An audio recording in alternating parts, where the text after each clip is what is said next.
Oh, Bihama Shebere Bako, Viri Baba, Simbiro Karama Usakarabashe, Baba Usekarabashi. Alléluia. Gloire à toi, Seigneur. Béni soit ton Saint-Nom, ô notre Dieu. Béni soit ton nom, Seigneur, pour cet enseignement très important pour notre vie spirituelle. Béni sois-tu pour ce que tu veux livrer à ton Église, à tes enfants aujourd'hui. Seigneur, tu nous veux dans la croissance. Tu veux que, Seigneur, nous avancions dans ta présence. Tu veux que nous puissions, Seigneur, marcher dans tes voies. Et Seigneur, je veux être reconnaissant, je veux t'adorer. Alléluia.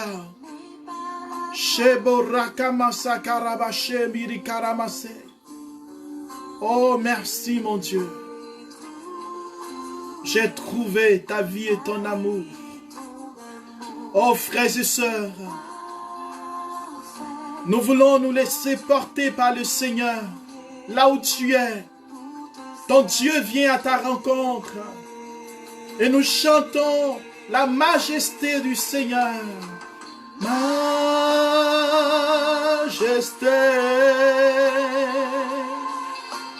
majesté,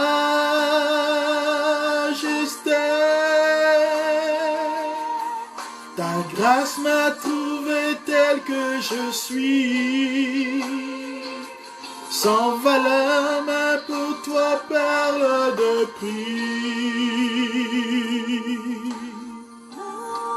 Oh, me voici, Seigneur. Cette journée est passée. Cette journée, je l'ai vécue. Et ce soir, je viens à toi tel que je suis. Merci pour ce temps, le jardin de la parole. Temps, Seigneur, où je veux laisser ta parole, la puissance de ta parole, me visiter, me façonner, me refaire. Je te bénis, Seigneur. Je te glorifie, je te loue, oh mon Dieu. Alléluia. Me conduis dans ta sainteté. J'ai trouvé ta vie et ton amour parfait. Merci pour celui maintenant, Seigneur, qui se connecte, pour celle qui vient maintenant. Merci, Seigneur. Commence à ouvrir nos cœurs, à ouvrir nos âmes. Fais pleuvoir les bénédictions sur nous. Alléluia. Majesté. Alléluia. Oh, majesté. Ta grâce m'a trouvé tel que je suis. Sans valeur, mais pour toi, perle de prix. Majesté,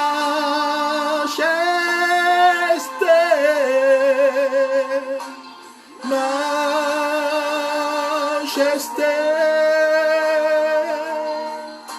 ta grâce m'a trouvé tel que je suis. Oh, tel que je suis.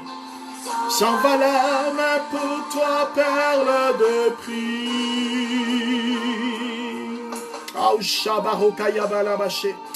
Unissons-nous dans la prière, frères et sœurs. Levons la voix et adorons celui qui est assis sur le trône. Il vient rempli de gloire et de majesté. Il vient rempli de puissance pour visiter son église, pour visiter ses enfants. Et il te dit, tu n'es pas seul. Je suis avec toi. Alléluia. Chantons. Majesté.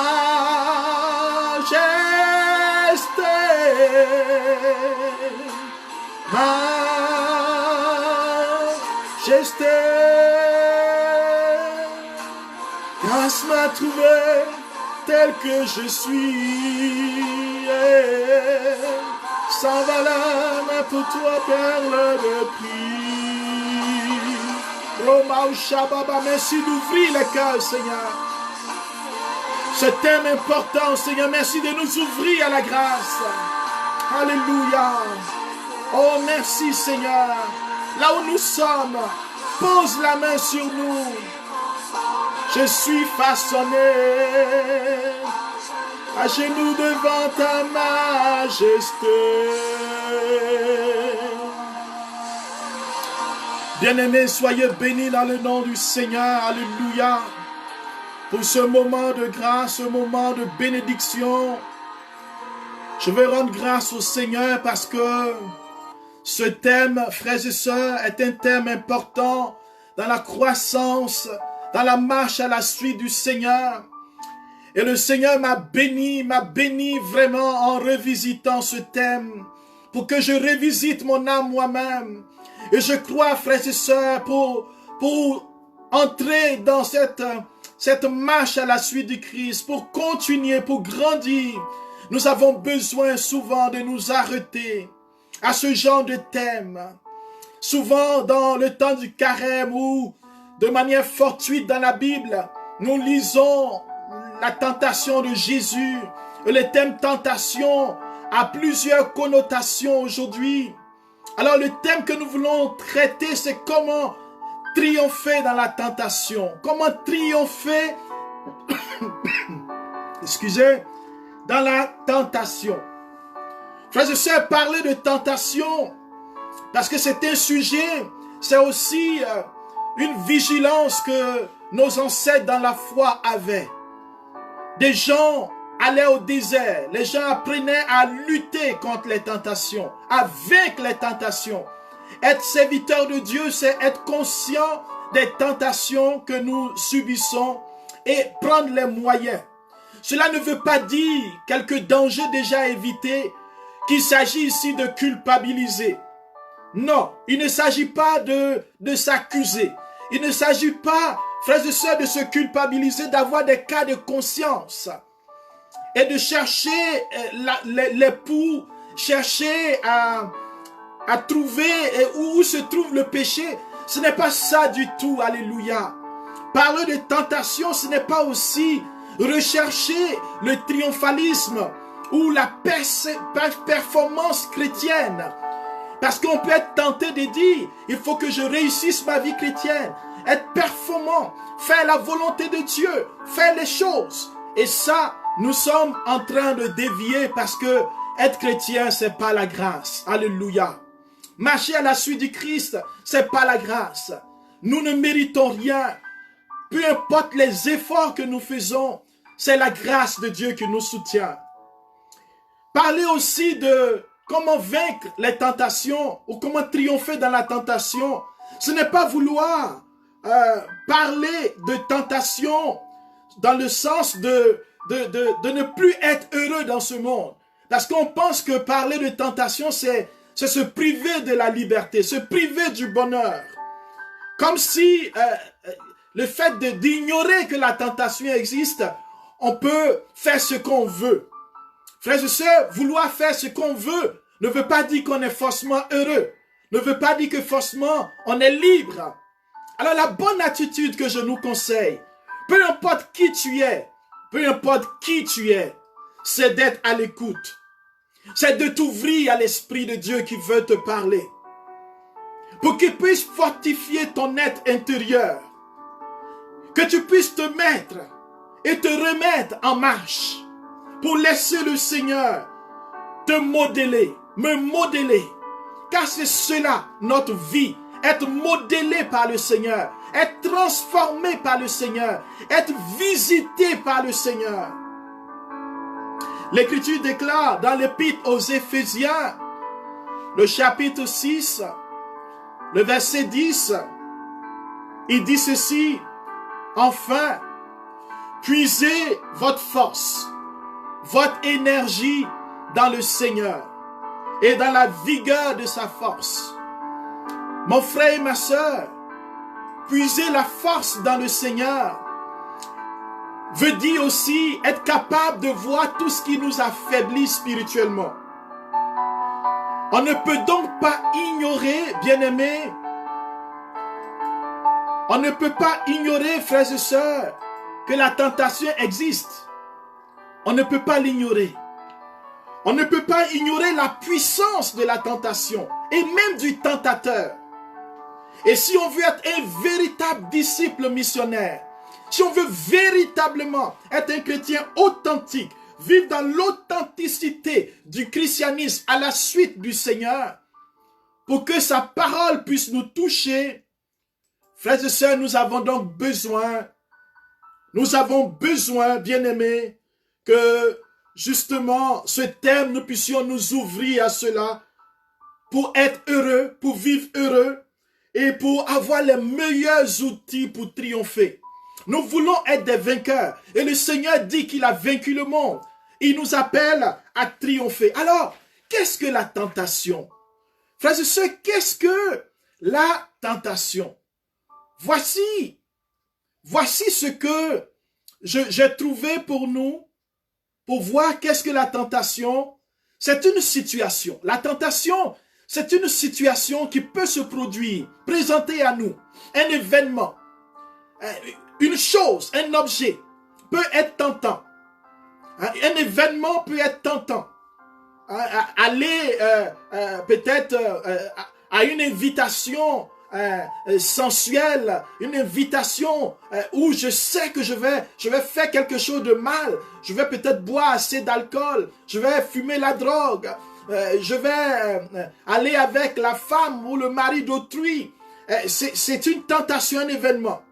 Et la tentation suscite un désir, une envie, une soif, une sollicitation, une obsession. Donc il y a quelque chose qui se manifeste en nous.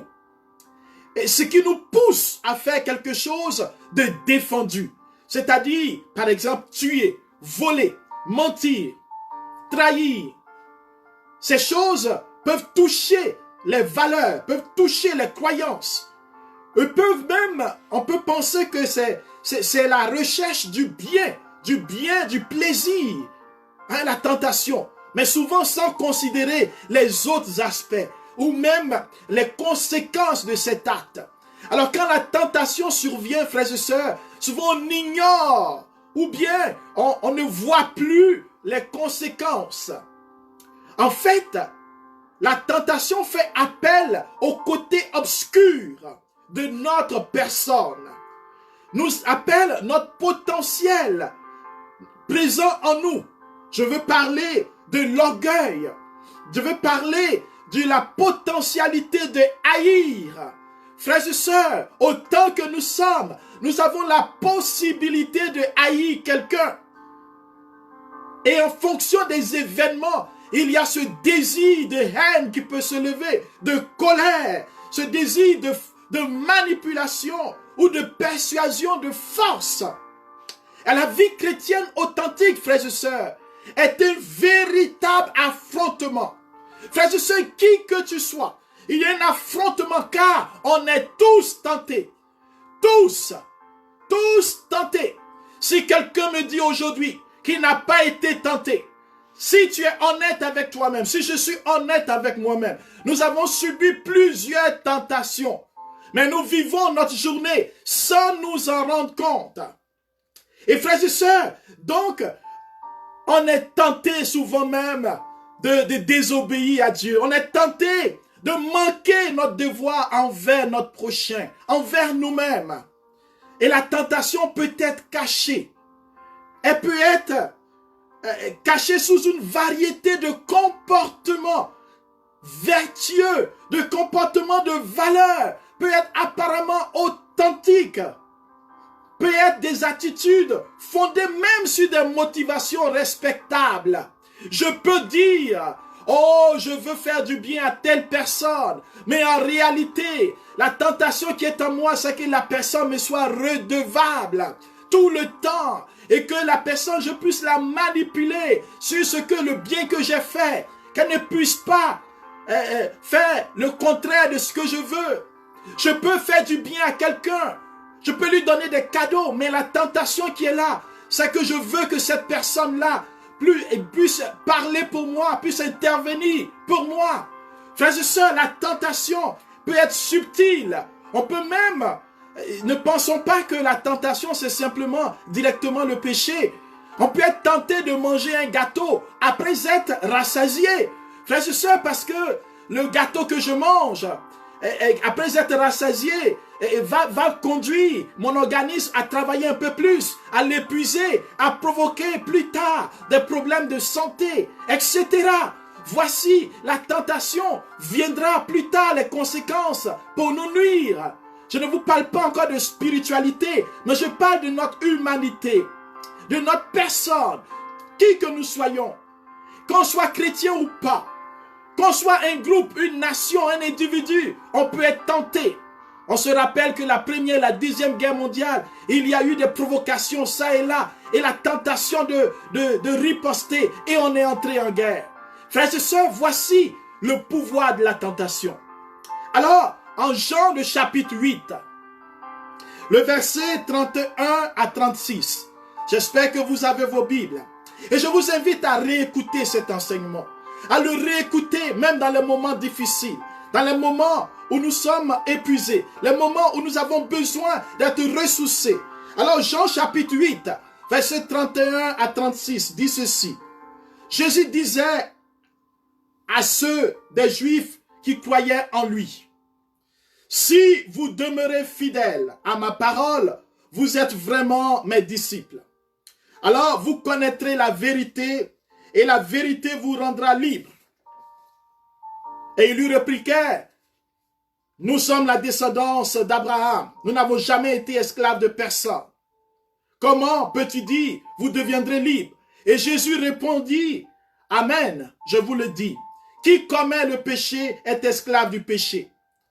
L'esclave ne demeure pas toujours dans la maison de son, dans la maison de son père. Le fils, lui, il demeure pour toujours. Si donc, et il faut le retenir, si donc le fils vous rend libre, vous serez réellement libre. Alléluia. Frères et sœurs, la liberté.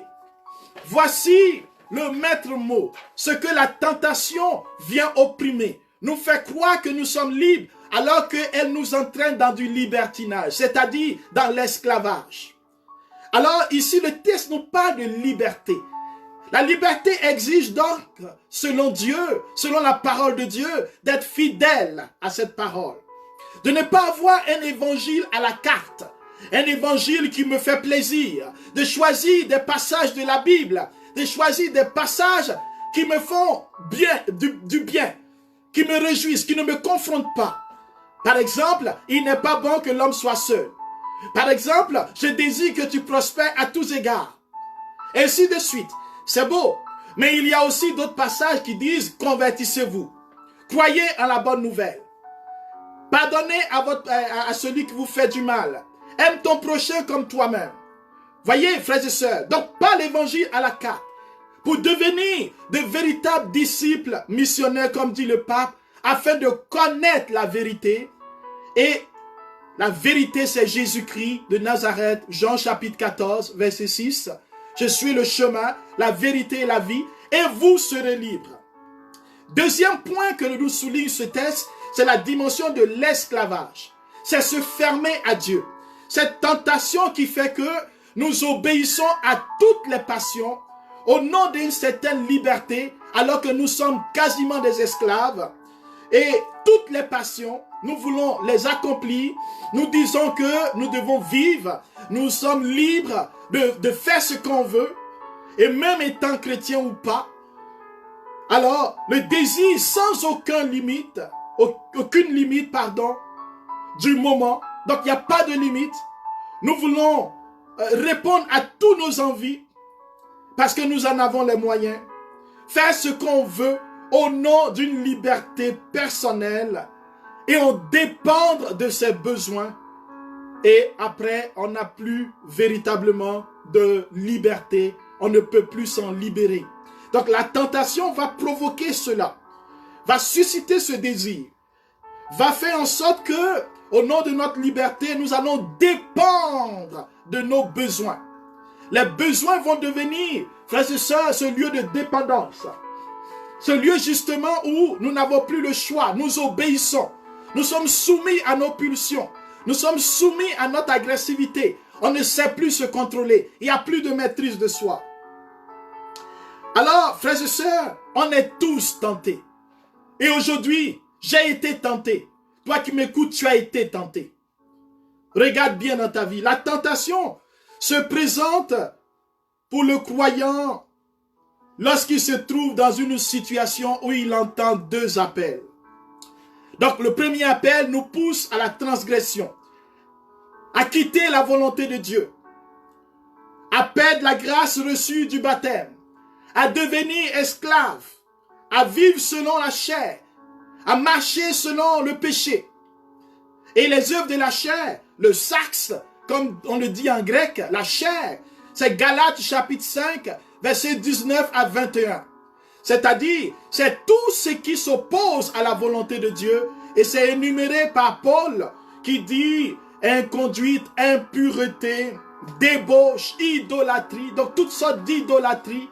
Idolâtrie ça peut être la musique, ça peut être la nourriture, ça peut être les vêtements, ça peut être le corps, ça peut être la sexualité qui devient Dieu, la sorcellerie, la haine, la rivalité, la jalousie, les calomnies, les emportements, les injures.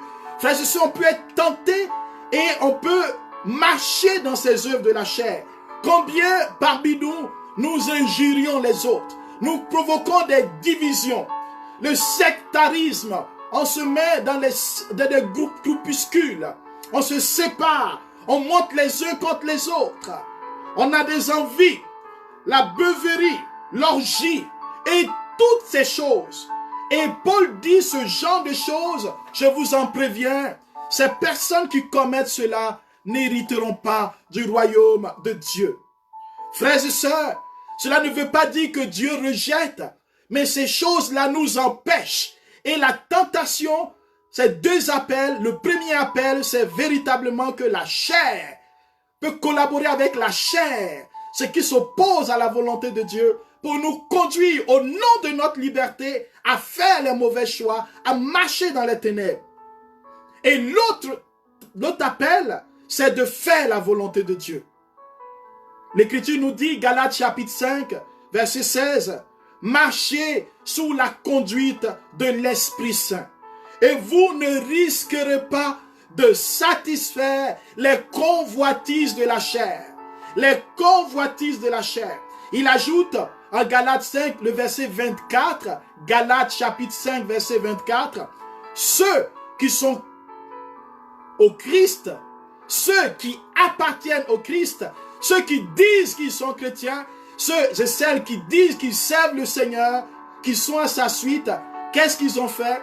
Ils ont crucifié en eux la chair. C'est-à-dire, ils ne donnent pas le pouvoir à la chair de dominer sur eux. Ils ont crucifié la chair avec quoi? Avec ses passions, avec ses convoitises, avec ses envies. Cela ne veut pas dire que ces personnes ne sont pas heureuses. Non, mais elles ont fait le choix de soumettre tout désir, toute chose à la volonté de Dieu afin de trouver leur bonheur dans le Seigneur. La chair commence à nous réjouir, à nous apporter le plaisir immédiat, mais provoque la mort, provoque l'esclavage. Alors la tentation, comme on le dit en hébreu, c'est le même thème que épreuve. Donc la tentation est une mise en épreuve. C'est un test du croyant. Il y a une tension quand vient la tentation, c'est drôle de le dire, mais un affrontement en nous, car le bien et le mal s'affrontent. Nous le savons, la chair et l'esprit s'affrontent. Alors la nature humaine a tendance, il faut le savoir, a tendance à devenir amie avec la tentation, à justifier la tentation, à justifier l'objet de tentation et même à trouver les bienfaits à cet objet. On se rappelle en Genèse avec Adam et Ève, quand Ève a regardé le fruit, il était bon à manger, il était savoureux, il était bon à regarder. Donc ça devient comme un ami, un appât, ça nous attire. Alors donc, quelle est la stratégie de la tentation? Regardons un peu, frères et sœurs. Quand la tentation arrive, elle se présente comme un bien, un bonheur irrésistible. Elle se dit inoffensive. Elle se présente comme une amie, comme une compagne, comme si elle est venue pour nous faire du bien, comme si elle connaît notre vrai besoin. La tentation nous fait croire que ce sont nos besoins normaux qui se manifestent. Elle se fait croire que ce n'est pas dangereux, c'est normal. Physiologiquement, nous avons besoin de ce gâteau. Nous avons besoin de regarder ce film. Nous avons besoin de regarder le film pornographique. Nous avons besoin de nous masturber. Nous avons besoin de nous mettre en colère. Nous avons besoin de nous venger. Elle se présente comme quelque chose de normal. Et elle nous dit, tout le monde le fait d'ailleurs. Et si tu es chrétien, on dira, oh, les prêtres le font, les pasteurs le font. Il n'y a personne qui est parfait. Alors ne te mets pas de limite. La tentation commence à nous parler. Commence à nous dire de manière insidieuse, comme le serpent au jardin. Ne t'en fais pas. Tout le monde fait pareil. Et puis, ils font pire que ça. Alors, elle nous fait croire que ses besoins sont normaux. Elle est discrète. Elle est silencieuse. Elle peut parler, mais elle parle notre langage. Jusqu'à ce que nous lui donnons le pouvoir. Nous adhérons. Nous disons oui à la tentation. Alors, elle prend le pouvoir sur nous. Elle s'empare de nos sens, de notre volonté. Et alors, la tentation devient insurmontable. Alors, nous capitulons et nous commettons le mal, le péché. Et souvent, on se dit, je ne sais même pas ce qui m'est arrivé. Qu'est-ce qui s'est passé? Pourquoi je suis arrivé là? Moi qui ai pris l'engagement de ne plus refaire cela. Et souvent, ça va nous plonger dans les accusations, dans les culpabilités. Et on se tient devant Dieu. On dit, je ne mérite même pas d'être appelé chrétien. Je ne sais pas pour vous si ces choses se sont déjà passées. Mais moi, je les ai déjà vécues, frères et sœurs. Oui, on se dit, c'est normal. Ça fait du bien. On n'y peut rien. Les autres le font. C'est normal. Et si on a des amis, des gens qui ne sont pas chrétiens, ils nous disent, oh, ça ce n'est rien ça. Frères et sœurs, voici ce que la tentation vient provoquer en nous. Alors, on se rappelle, frères et sœurs, que le Seigneur lui-même, il a affronté le diable. Il a affronté la tentation. Donc il y a une différence entre la tentation et le péché. La tentation, ce n'est pas le péché. La tentation, frères et sœurs, c'est cette situation, cette occasion. C'est ce que le tentateur vient mettre, ce qui sort de nous en fonction de nos convoitises. Comme dit Saint Jacques, le chapitre 1, le verset 14. Nous sommes tentés sur la base de nos convoitises personnelles. Alors, frères et sœurs, cette tentation en nous vient, les circonstances. Et qu'est-ce qui va se passer? Nous avons des attitudes. Allons-nous fuir? Allons-nous l'ignorer? Allons-nous dire que nous ne sommes pas tentés, jamais tentés? Quels sont les moyens? Il y a certains qui vont aller faire du sport.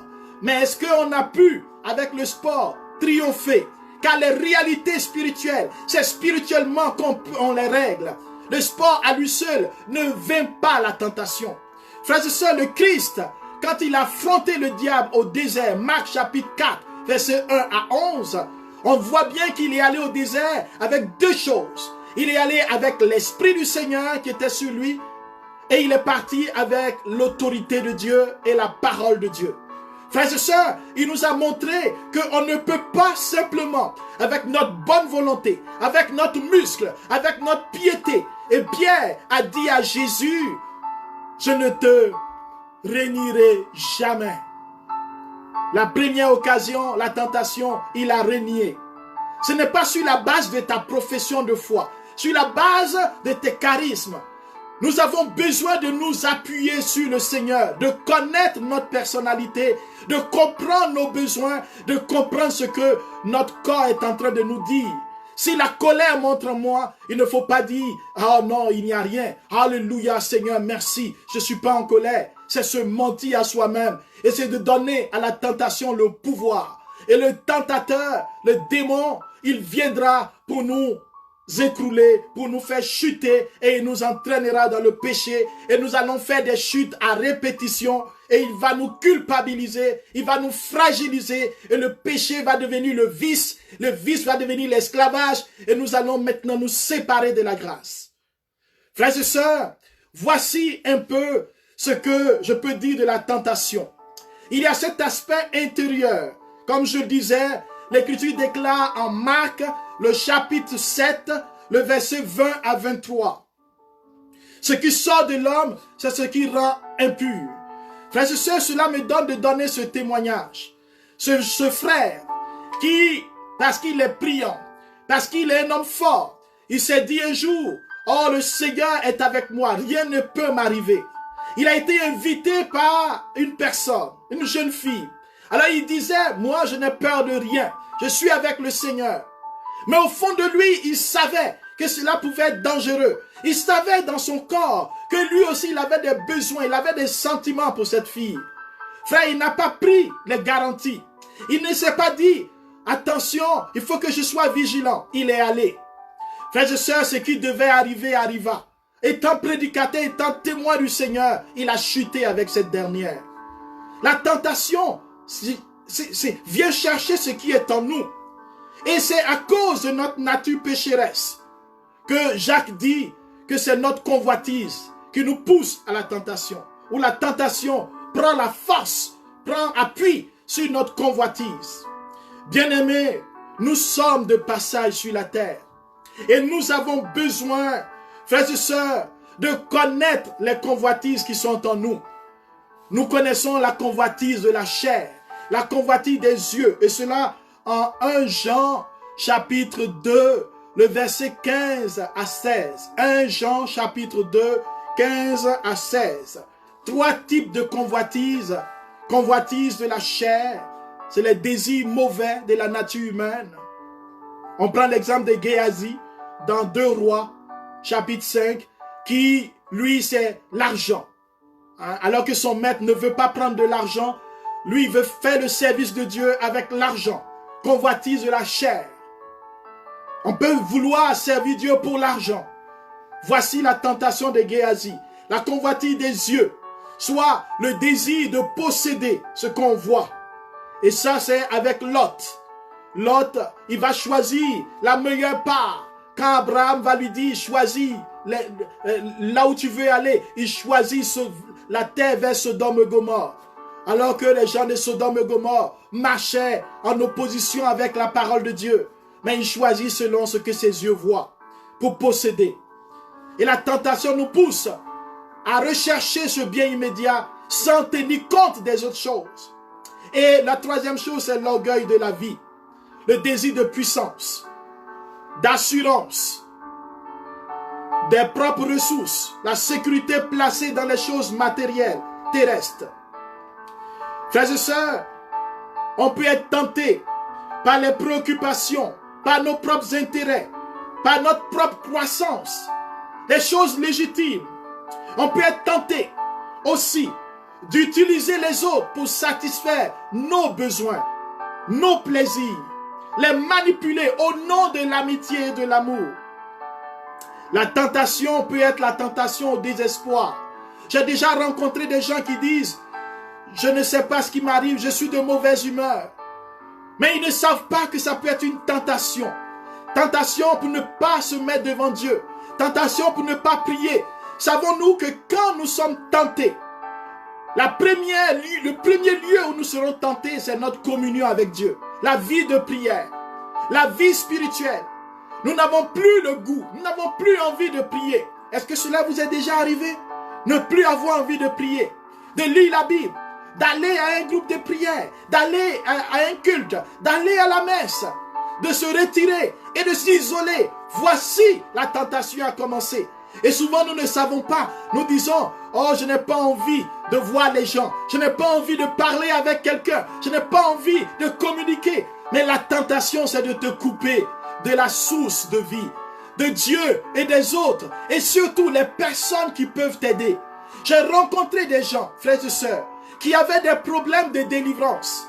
Et la tentation, c'est justement qu'ils ne puissent pas rester en contact avec les personnes qui peuvent les aider à sortir, qui peuvent prier avec elles, qui peuvent les encourager. Et la tentation est venue, elles ont coupé avec ces personnes et elles pensent que c'est simplement des choses naturelles, mais c'est hautement spirituel. Alléluia. Alors la tentation nous place devant un choix. Il y a un choix à faire. Le choix, frères et sœurs, de la vie ou le choix de la mort. le choix de suivre le Seigneur ou de choisir la proposition de Satan, le tentateur. Oui, frères et sœurs, la Bible nous parle du tentateur. La Bible nous dit en Matthieu chapitre 4, verset 3, quand Jésus a été baptisé, qu'il est allé au désert, l'Esprit Saint l'a conduit au désert pour qu'il soit tenté par le diable. Frères et sœurs, pourquoi Jésus va être tenté par le diable? Si la tentation est aussi mauvaise, pourquoi va-t-il être tenté? Si nous pensons que être tenté, c'est vraiment tellement mauvais, et on peut dire, mais pourquoi Dieu permet qu'on soit tenté? Pourquoi Dieu permet cela? Mais Jésus, quand il va être tenté, il va remporter la victoire pour nous. Il va remporter la victoire pour toi et pour moi. Et il va nous montrer comment remporter des victoires. Nous allons y revenir tout à l'heure. Mes frères et sœurs, le tentateur, le démon, quel est son but? Quel est le but du tentateur? Car la tentation ne sort pas ex nihilo, c'est-à-dire de nulle part. La tentation a un but, elle a une origine.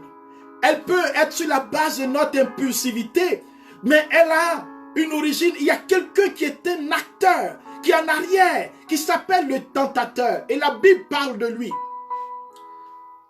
Et son but, c'est de nous détourner de Dieu, de la voie de Dieu, pour que nous désobéissons au Seigneur. Mon frère, ma soeur, quand dans le livre des Actes des Apôtres, Ananie, Acte chapitre 5, verset 3, Ananie, parce que le tentateur va venir lui dire, il ne faut pas donner, il a vendu son territoire, vous connaissez cela, il a vendu son champ, et Ananie, il vient et il prend une partie de l'argent, et il vient donner le reste, et Pierre lui demande, est-ce tout cela ce que tu as vendu? Il aurait pu dire oui, et non, ce n'est pas tout cela, j'ai pris une partie, il était libre, mais Ananie va mentir, parce qu'Ananie veut faire croire qu'il est aussi bon que les autres. Et Pierre va lui dire, Ananie, comment se fait-il que Satan a envahi ton cœur pour que tu mentes à l'Esprit Saint et que tu détournes pour toi une partie du montant du domaine? Frères et sœurs, le tentateur cherche à semer en nous le doute, à entraîner la rébellion, à nous pousser au mensonge. Il désire nous entraîner à douter de la volonté, des voies de Dieu. Et il veut que nous puissions croire que Dieu n'est pas bon, que Dieu n'est pas juste, que Dieu, il fait la différence entre ses enfants. Il y a certains que Dieu bénit, d'autres qui ne bénit pas.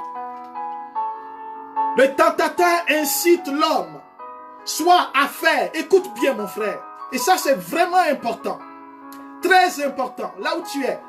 Écoute-moi, arrête ce que tu fais et écoute ceci. Le tentateur incite l'homme à faire ce qui est contraire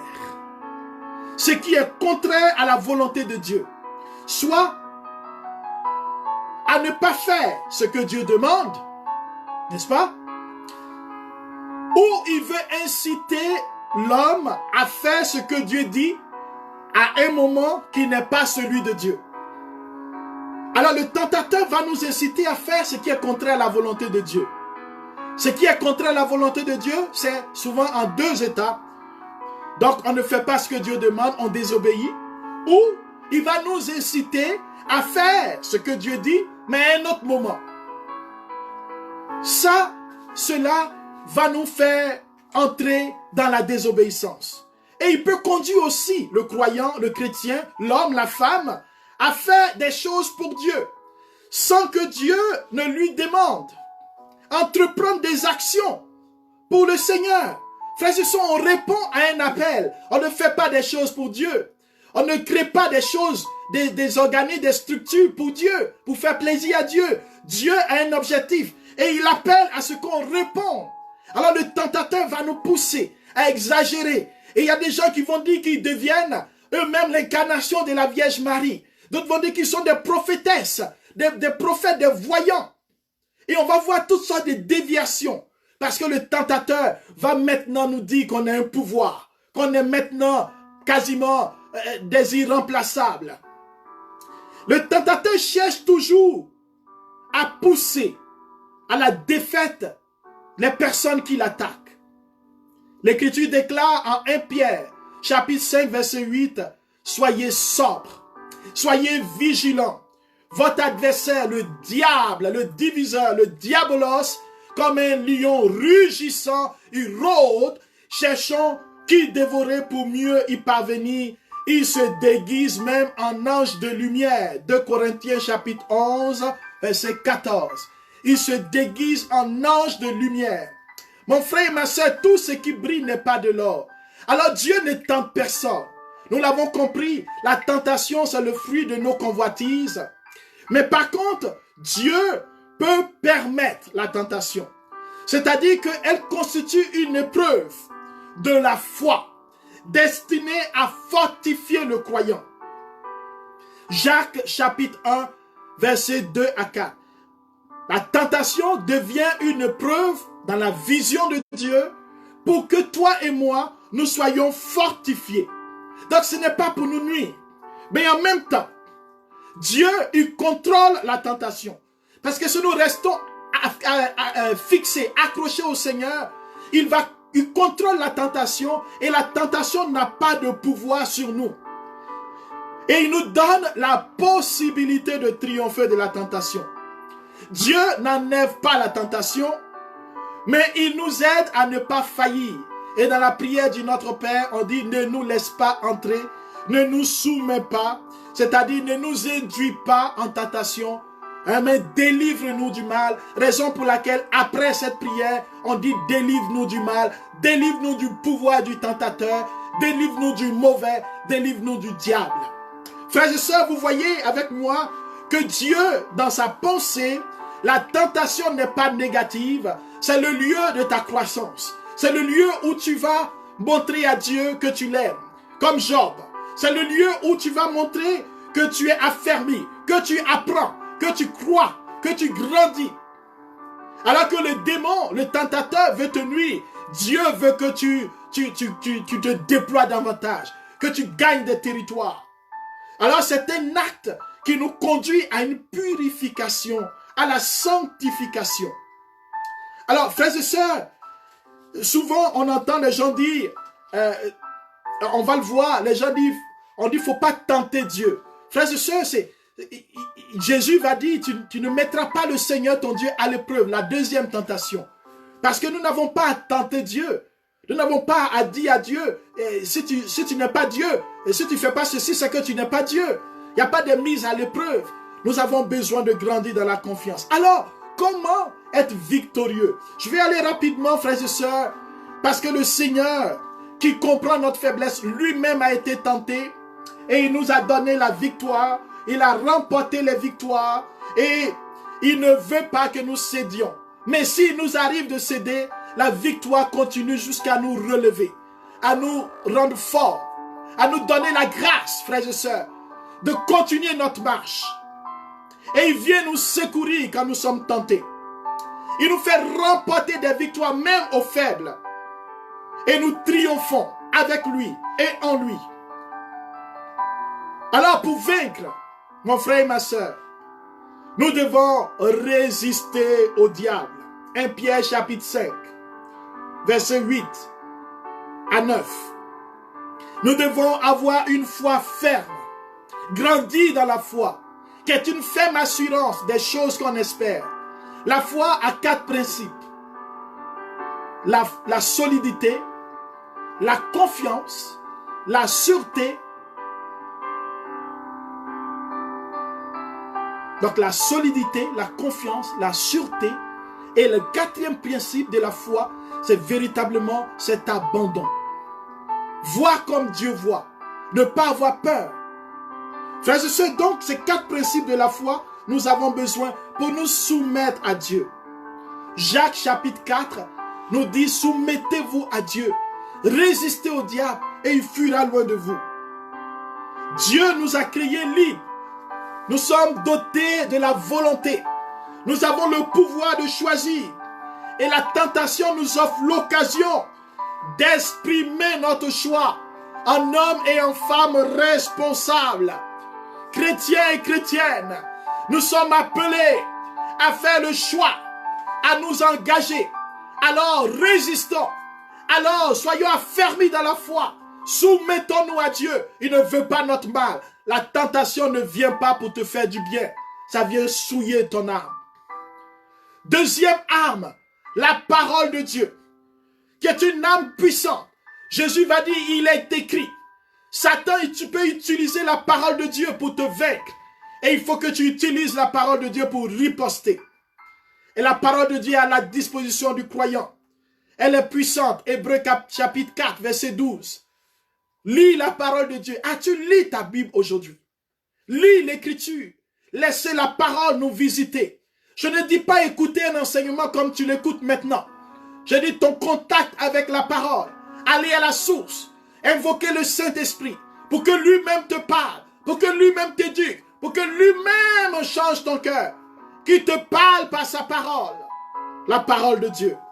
Et Jésus, quand le démon à la première tentation lui dit, parce qu'il avait faim, la tentation survient quand tu as faim, quand tu as un besoin. Il lui demande de changer les pierres en pain. Jésus dit, l'homme ne vivra pas seulement de pain, mais de toute parole, la parole qui sort de la bouche de Dieu. Frères et sœurs, tu n'es pas obligé. Tu n'es pas obligé d'être absorbé par les problèmes financiers. La tentation de penser que ta vie matérielle est le but final de ta vie. La peur qui te menace. Tu as peur pour ton avenir. Tu as peur pour ta vie spirituelle, matérielle. Tu as peur de ne pas te marier. La tentation qui est là, qui crée la peur. Mon frère et ma soeur, la parole de Dieu vient aujourd'hui comme une force créatrice qui vient gouverner ton être, qui vient chambouler chaque chose, qui vient renouveler les profondeurs de ton âme. Alléluia. Troisième attitude pour vaincre, c'est croire en la fidélité de Dieu. Mon frère, c'est ne pas tenter Dieu. C'est la deuxième tentation. Quand le démon demande à Jésus de se jeter en bas, Jésus dit, tu ne mettras pas le Seigneur ton Dieu à l'épreuve. Toutes les fois où Israël a mis le Seigneur son Dieu à l'épreuve, Dieu n'a jamais été content. La seule fois où Dieu dit, tu me mettras à l'épreuve, c'est quand il parle d'offrande, quand il parle de ce que l'homme a à offrir, pour montrer qu'il est capable de faire au-delà de ce que nous pouvons penser et imaginer. Alors mon frère, ne tentons pas Dieu, faisons confiance, croyons en Dieu. Heureux ceux qui croient sans avoir vu, c'est cela la foi. La prière, la communion au Saint-Esprit, la communion au Père, la louange, l'adoration. Oui, parce que Dieu est le seul que nous devons adorer. Et Jésus dit à Satan, à la troisième tentation, quand vous lisez Matthieu chapitre 4, il dit, tu adoreras Dieu seul. Et il dit, arrière de moi Satan. Frères et sœurs, attention à nos idoles. Attention à nos titres, à nos gloires, à nos pouvoirs. Attention à ce pouvoir d'écraser, de dominer dont j'ai parlé la dernière fois. Il ne faut pas mettre la créature au-dessus du Créateur. Alléluia. Alors nous devons,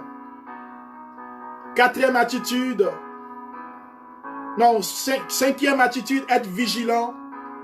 La prudence, la vigilance sont deux moyens que le Seigneur nous donne pour éviter de tomber dans la tentation. Soyez vigilants, soyez prudents, nous dit l'Écriture.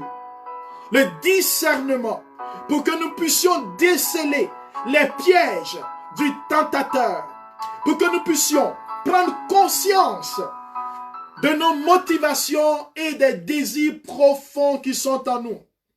Nous devons prendre, frères et sœurs, le discernement afin que nous soyons lucides pour voir si déjà notre volonté n'est pas compromise. Le tentateur vient et il ne faut pas se dire non, il n'y a rien. Frères et sœurs, prendre la décision quand ça devient compliqué de s'éloigner, de fuir. De fuir. Fuis la source de la tentation. Fuis les occasions de chute. Ne pas faire comme Ève, rester proche de la tentation et être animé de tout sentiment. Il faut fuir. Frères et sœurs, voici un peu, c'est ce chemin que je voulais parcourir avec vous. Et demandons au Seigneur, la tentation, dans le regard de Dieu, est le lieu pour nous d'être sanctifiés, de grandir, d'apprendre de nos erreurs. Au regard du tentateur et de la tentation, c'est l'occasion de nous annihiler, de nous rendre esclaves. Alors notre victoire, en combattant la tentation, c'est de combattre le tentateur, c'est de combattre ce qui se lève contre la volonté de Dieu, afin que nous grandissions. La tentation ne peut jamais disparaître. Elle ne disparaît pas. Elle peut être latente. Elle peut être cachée. La tentation peut être camouflée. Elle peut être discrète. Mais ne l'ignorons pas. Soyons lucides. Discernons. Apprenons à être vrais avec nous-mêmes. Frères et sœurs, je vous donne ce témoignage. Un jour, une sœur, elle dit que non, il y a un monsieur qui veut la marier, un monsieur qui veut être son mari, mais ce monsieur-là, il ne s'est pas encore décidé. Alors, elle va être avec ce monsieur, il viendra chez elle, et rien ne va se passer. Vous savez, quand on est dans cette tentation, on n'écoute plus, on n'entend plus rien. On pense qu'on maîtrise la situation. Et peut-être que tu m'écoutes. Il y a une tentation qui est là. Il y a quelque chose qui réjouit ton cœur. Mais tu sais que c'est dangereux. Tu sais que tu es tombé plusieurs fois et que tu risques de tomber. Mais tu te dis non, le Seigneur est miséricordieux. Et cette sœur disait, non, si je tombe, Dieu est miséricordieux. Alors que ce monsieur n'était pas sincère. Ce monsieur, il attendait l'occasion pour la sauter. Excusez-moi le terme. Et cette sœur, alors qu'elle était là, elle pensait qu'il était de bonne volonté, de bonne intention. Quand elle va céder, croyant, après plusieurs expériences, plusieurs épreuves qu'elle va lui faire subir, il a été patient. Le moment venu, quand il est sorti avec elle, à quelques reprises, il a commencé à disparaître. Il a commencé à aller vers une autre personne. Frères et sœurs, au cœur de la tentation, nous sommes dans une tempête. Nous pouvons perdre même la lucidité. Nous pouvons perdre même la raison. Parce que nous nous laissons conduire par les émotions, par les sentiments, par le désir, par les envies. Nous voulons demander au Seigneur maintenant, de répandre sur nous sa puissance. Afin que cette parole, si tu es là, si toi et moi nous sommes tentés maintenant, si nous passons par le creux de la tentation, dans la tempête, si nous n'avons plus de force pour crier Abba Père, si nous n'avons plus de force pour appeler Dieu, maintenant Seigneur, regarde chacun d'entre nous, regarde celui qui entend, regarde chacun d'entre nous qui sommes tentés, regarde le pouvoir de la tentation. Toi qui as remporté la victoire, toi le lion de la tribu de Juda, toi le rejeton de David, toi l'agneau de Dieu, toi le Dieu puissant. Maintenant, Seigneur, la gloire te revient. Je te prie, Adonai, libère-nous du pouvoir de la tentation. Délivre-nous du mal. Délivre-nous des occasions que le tentateur utilise. Délivre-nous du pouvoir des ténèbres, le pouvoir de l'argent, de la séduction, de la luxure, des œuvres de la chair. Seigneur, tout ce qui se lève contre nous, au nom de Jésus, notre Sauveur, que par la puissance de ta parole, tu nous libères maintenant, Seigneur, du pouvoir de la tentation. Nous voulons arracher notre victoire, arracher notre liberté, arracher notre espérance et proclamer que Dieu est notre Dieu. Merci, Seigneur. Sois béni, Seigneur, pour cette parole, pour tous ceux qui vont l'entendre et l'écouter. Bénis chacun d'entre nous. Seigneur, que maintenant, nous utilisons l'armure du combattant, que nous utilisons les outils que tu nous donnes, ta parole, ta puissance, les charismes de discernement. Seigneur, que nous utilisons maintenant la vigilance, que nous fuyons devant la tentation et que nous remportons les victoires et que nous devenions source de bénédiction pour les autres. dans le nom de Jésus. Louange à toi. Béni sois-tu. Que cette parole change les cœurs. Que cette parole aide, Seigneur, une multitude. Que celui qui va écouter cet enseignement, Seigneur, que ton esprit le libère. Ceux qui seront dans les épreuves, ceux qui seront tentés, ceux qui chercheront un discernement, ceux qui seront opprimés par le tentateur. Seigneur, que cette parole maintenant vienne briser le pouvoir du tentateur. Nous te demandons cela par le mérite de tous les saints, des anges et de tous ceux qui prient avec nous. Alléluia. Amen. Soyez bénis, frères et sœurs. Que le Saint-Esprit lui-même vous conduise dans la révélation de cette parole quand vous allez l'écouter et le réécouter. Je vous donne rendez-vous pour le dimanche prochain. Dimanche prochain, nous allons prier la deuxième partie pour prier pour remporter les victoires contre la tentation. Nous avons eu l'enseignement, nous avons eu la parole de Dieu. Nous allons maintenant aller chercher notre victoire. Là où le tentateur nous a privés de notre victoire, là où le tentateur nous maintient en échec, car souvent le tentateur, il nous maintient dans des échecs. Aujourd'hui, ce dimanche-là, nous allons aller chercher notre victoire. Alors passez le message, dimanche prochain, nous allons vivre la deuxième partie de la prière contre les tentations pour triompher. Alléluia, soyez bénis et n'oubliez pas que nous sommes sur Facebook et sur YouTube, le Jardin de la Parole. Vous pouvez trouver tous ces enseignements, partagez-les et que Dieu vous bénisse. Passez le message, que Dieu vous garde. Amen, amen, vous êtes aimés, vous êtes bénis. Alléluia, amen.